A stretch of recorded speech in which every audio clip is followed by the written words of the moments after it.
Hi, I'm Lauren Unkeles, a staff attorney here at Children's Law Center, and I'm going to be taking you through some case realities, representation implications, and strategies that you're going to be able to use when working with your pro bono client.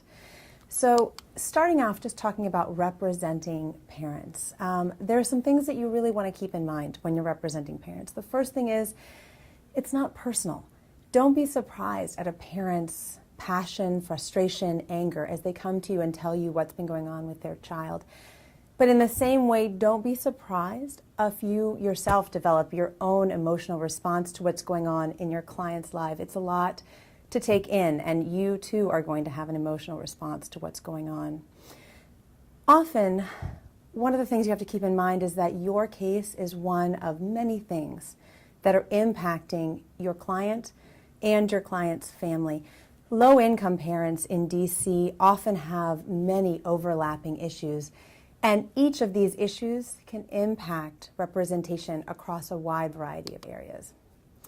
So, to start off by talking about some of the other issues that may be impacting your client during representation, we wanted to show you one thing, which was what it means under the federal government's definition to be poor. And you'll notice that what it means to be poor in the U.S. really doesn't comport with what most of us think it means to be poor. It's a much lower level of income that each family really has to have in order to be poor. Remember that families making over the amount of money shown here on the slide are not considered poor under federal strategy. So for example, a family of three making $20,000 a year is not considered poor under the federal poverty guidelines.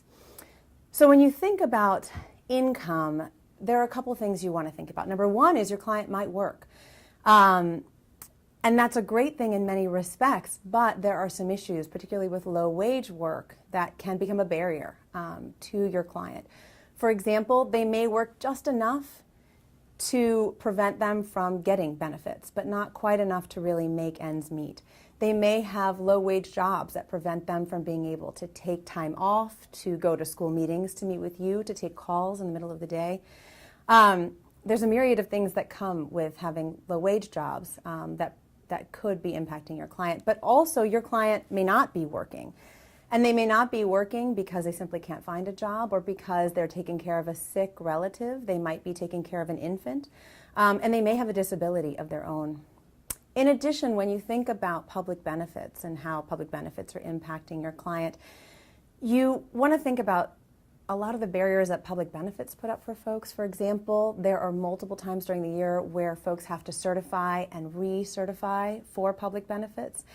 And many of the public benefits don't actually cover the cost of, for example, feeding your family of four or providing appropriate housing.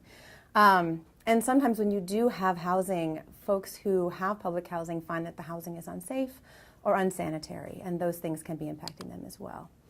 In addition, when you're looking at the things that are coming at your client, you also have to think about their own educational experiences. Your client may not have graduated from high school. They may have had unmet special needs that weren't being addressed in school. And they may have been provided information on how their child was functioning at school that isn't accurate and doesn't actually reflect what the child should have been receiving at school or how the child was actually progressing in school.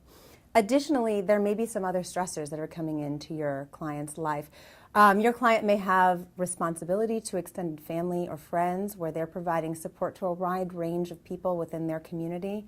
They may have to rely on public transportation, which can be an issue when you have to travel what is on a map just 3 miles, but you have to take 3 buses and a metro in order to get somewhere. And your client may not be safe in their home or their neighborhood, and that can take a large toll on anyone in that situation. So, what are some of the implications to client interactions when you think about all the things that are impacting your client? One of them is there may be some barriers to just even reaching out to your client or communicating with your client. They may have an inflexible job. They may have transportation troubles. They may have a problem because of the large time commitment it takes them when they're traveling on public transportation to meet you or to go to a school. They may be confronting issues with cell phone minute costs in terms of they may have a pay-by-the-minute cell phone And so at the end of the month, they may run out of minutes, and so they may not be able to actually communicate with you via cell phone. Some of the other implications, the client may come to you incredibly frustrated, incredibly confused.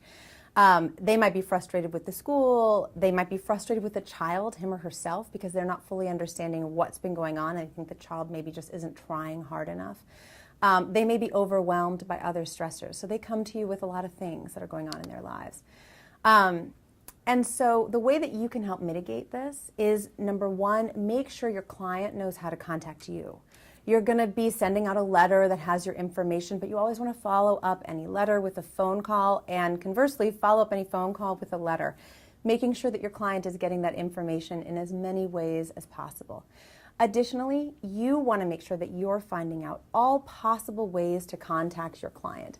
So sometimes clients change their phone numbers, they move around, and you want to be able to reach them in whatever way you can. So not only getting their cell phone number, but their home phone number, and perhaps a sibling's cell phone number or a neighbor's number, other people who are involved in their lives. And that way you can track them. If, for example, they run out of cell phone minutes, you can call their sister and have their sister deliver a message, and they'll find a way to call you.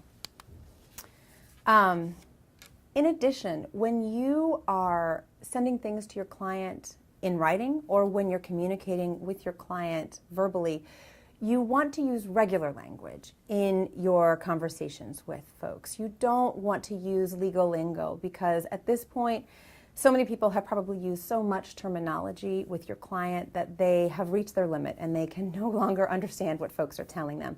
And you also want to check back with them periodically. If you're explaining something to a client, you always want to check back and make sure that you've explained it in a way that they can understand it. And a great way to do that is to say, quite simply, did I explain that correctly?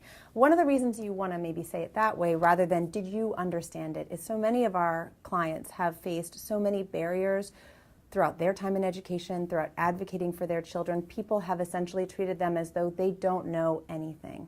And so for you to be able to say to them, I know you can understand this, but have I presented it to you in a way that you can understand it, is much more calming than to say, hey, did you get it? You know, I explained it. Did you understand it? So that's just something that might be useful. The other thing is you want to thoroughly explain anything that you send them in writing. You want to call and follow up so that you can verbally explain it and answer any questions that they may have. The other thing is you want to try to keep your written communication at about an 8th grade level. And this is sort of a general best practice that you want to make sure when things get above an 8th grade reading level, kind of across the board, readability falls off. And so folks are less able to understand what is contained in a communication when the communications reading level goes above 8th grade. And Microsoft Word actually has a way that you can check readability functioning. If no one in your office knows how to do that, feel free to contact your CLC mentor and we'll let you know. You also want to discuss with your client actively at the beginning, before any problems arise, how you all are going to stay in regular communication. And this is really important because it allows them to play an active role in the representation, but also allows them to know the steps that you're going to take to reach them, but also that they need to take to reach out to you. And you want to establish the times when they really really need to hear from them. If their phone number changes, if they move, if they change addresses, in addition to all the things you'll talk about later with them in terms of interactions with the school. So, you know, when you move into counseling your client, one thing to note is that your client is going to need counseling throughout the life of the case. It's not just a one-off thing that you'll counsel your client at one moment, and then that'll kind of be the end of it until perhaps you have to sue someone. You want to do regular touchbacks with your client to make sure they are understanding what's happening and how things are moving in the case. You also want to discuss with your client how you all are going to communicate with the school. Who's going to take the lead with communication with the school? What sorts of things are you going to want to hear that the school is trying to communicate to your client? Your client, the parent, has been the primary contact for everything for so long that some clients find it's incredible relief to have somebody else who's going to start taking the lead for a while. Other clients find it difficult to remember that they really need to check back. For example, if the school's trying to schedule a meeting, that they need to check with their lawyer if they want their lawyer to attend the meeting with them. So make sure you discuss these things ahead of time, but then circle back to them consistently throughout your representation, just so that everyone remembers and everyone's on the same page. You also want to discuss what information you want to hear from them. They're going to get a lot of information from the school. Some of it is going to be relevant to your representation. There may be meetings scheduled, evaluations may be held, and some of it may not be relevant. The school may send home a field trip form that the parent has to sign. So you want to talk about those things that you want to hear from them on, and the things that it's fine for them to handle on their own. Sometimes, and you'll be able to judge this while talking with your client, you just want to start off as broad as possible. And then as your client reaches out to you on things, you can let them know, this is not something that I really need to hear about. Yes, your child can go to the zoo, because that way you all are working as a team, and that communication stays strong throughout.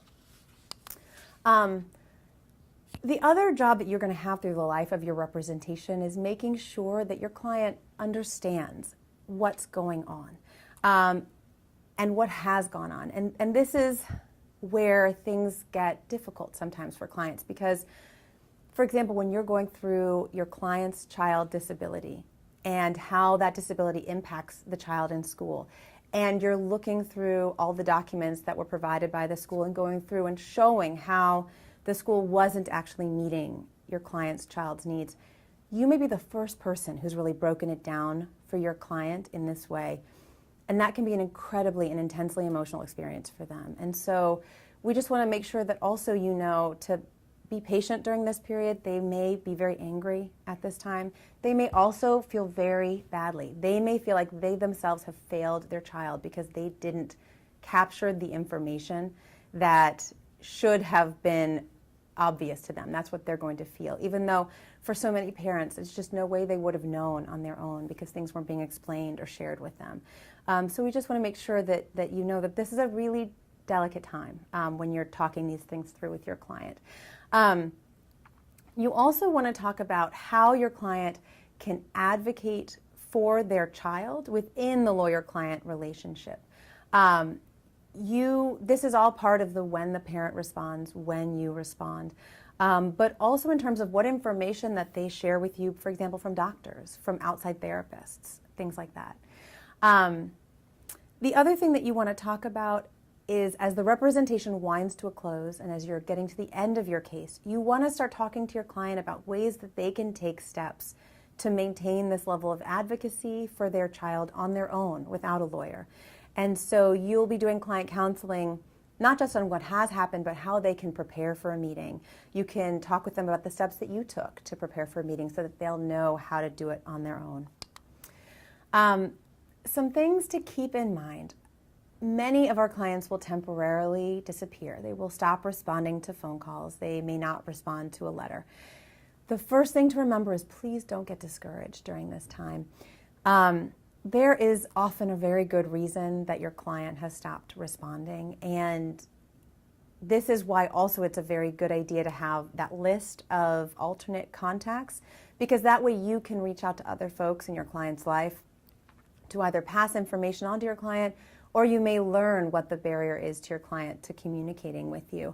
The one thing to keep in mind is it is most likely not an indication that they don't want to work with you. What it is most likely an indication of is that there's been another emergency in their life that has suddenly moved to the front of the line and has taken precedence in their life. The other thing that you want to do, if you've made phone calls, you want to make sure to send a request for contact letter. Sometimes folks, again, have changed phone numbers or they've run out of minutes, so they're not getting your phone calls, but they'll get your letter. And then after you've reestablished contact with your client, you want to take that time to debrief with them about what happened, about what you would want to see happening the next time. A lot of times clients don't respond to phone calls because they feel badly, that they don't have the time to devote to a conversation with you. And if that's just something you want to hear, well, you want your client just to pick up and say, I am so sorry, but I am not able to respond right now.